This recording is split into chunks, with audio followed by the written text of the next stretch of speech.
আজকে তোমাদের সাথে আর একটা দাওয়াত ভ্লগ নিয়ে চলে আসলাম। ইদানিং আমি প্রচুর দাওয়াত ভ্লগ দিচ্ছি, I am sorry for that, but আমার কাছে দাওয়াত ভ্লগ ছাড়া অন্য কোনো ভ্লগ নাই। সো অলরেডি আমি একটা পিচ্চি বাবুর সাথে হচ্ছে রিলস আপলোড দিয়েছি, ওইখানে তোমরা দেখেছো। বাবুটার হচ্ছে সেদিন ছিল 6 মান্থ, মানে হচ্ছে 6 মাস পূর্ণ, মুখে ভাতের অনুষ্ঠান ছিল এটা। বাট হচ্ছে এখানে হচ্ছে হাফ ইয়ার বা যাই বলো না কেন, ওরা হচ্ছে একটা সেলিব্রেট করছিল, কারণ হচ্ছে সারিনা 6 মাস হয়ে গেছিল। এখানে বেশিরভাগই মেয়ে, কারণ এই সব অনুষ্ঠানে বাচ্চাদের থেকে বেশি, ছেলেদের থেকে বেশি মায়েরা বা মেয়েরাই মজা করে। তো এই যে আমাদের কিউট সারিনা, মাশাল্লাহ বলতে ভুলবা না। তো সারিনা অনেক ক্র্যাঙ্কি ছিল ফার্স্টে, বাট পরে আস্তে আস্তে একটু খুশি ছিল, কারণ সবাই ওকে নিয়ে টানাটানি করছিল, খুব বিরক্ত হচ্ছিল মনে হয়। আর এখানে আমি সবার একটু ফ্যামিলি ফটো সেশন করে দিচ্ছিলাম। আর কেউ মাশাল্লাহ বলতে ভুলবা না, বাচ্চাদেরকে দেখে অবশ্যই মাশাল্লাহ বলবা।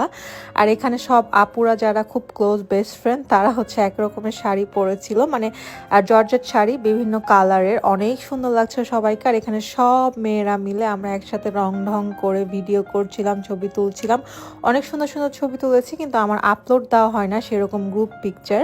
তারপরে এখানে সারিনার আব্বু বা সাব্বির ভাইয়া আমাকে একটা পিঙ্ক লেমনেড এনে দিচ্ছিল, কারণ আমার পিঙ্ক অনেক পছন্দ, আর আমার শাড়ির সাথে কালারটা একদম ম্যাচিং হয়ে গেছিলো। তারপর আমি খেলা শুরু করে দিলাম সারিনার সাথে, আমার বাচ্চাদের সাথে খেলতে খুবই ভালো লাগে।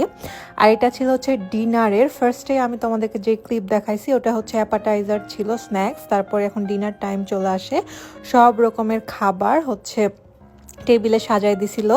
দেন এখানে শুরু হয়ে যায় গানের আড্ডা, সব বড়রা মিলে গান গাচ্ছিল আর পাশে বাচ্চারা খেলছিল।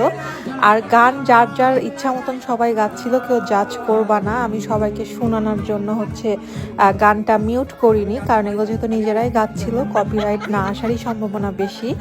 আর গাওয়ার থেকে বেশি সবাই খুব এনজয় করছিল গান গাওয়াটাকে, এটাই দেখে খুব মজা লাগছিল, আমারও খুব ভালো লাগছিল।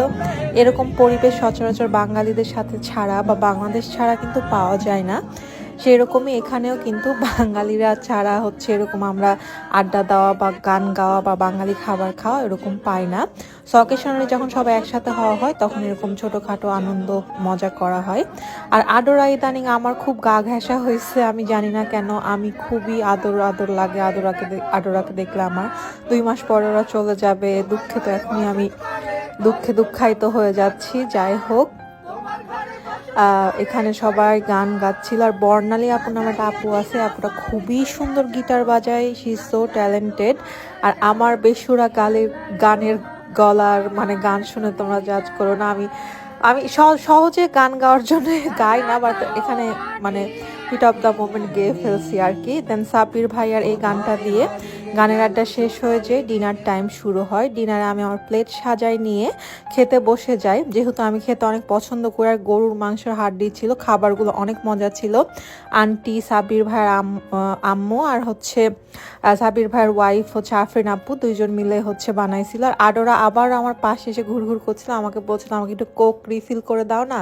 দেন বললাম যে আচ্ছা করে দিব, তুমি এখন বলো যে তুমি এখান থেকে কি খাবা, কারণ ওরা হচ্ছে একা একা খেতে চায় না কোনো প্রোগ্রামে, খালি এনজয় করে। তো বলছিলাম ফিশ খাবো, তো হচ্ছে আমার বলছি ফিশ তো এখানে, তো ওটা খাবে না। তারপরে একা একা পরে যে চিংড়ি মাছ ধুয়ে ধুয়ে খাইছে, আর পরে আমি একটু মুরগির মাংসতে ভাত খাওয়া দিয়েছিলাম লাস্টে। বাচ্চাদের সাথে এরকম কোয়ালিটি টাইম স্পেন্ড করতে আমার খুবই ভালো লাগে, আমার একটা অ্যাটাচমেন্ট হয়ে যায়। সো এইভাবে সুন্দর করে আমরা অনেক রাত পর্যন্ত ছিলাম ওখানে। আমি প্রায় রাত 2টার সময় আমাকে কারিশমা আপু বাসায় নামাই দিয়ে গেছিলো সেদিন। অনেক এনজয় করেছি, বাচ্চারা অনেক এনজয় করেছে। আর থ্যাংক ইউ সাব্বির ভাই আর আফরিন আপুকে আমাকে ইনভাইট করার জন্য, আর এত সুন্দর সুন্দর মুহূর্ত উপহার দেওয়ার জন্য। আর এভাবে হচ্ছে ছিল আজকের এই ব্লগটা। সবাইকে আল্লাহ হাফেজ।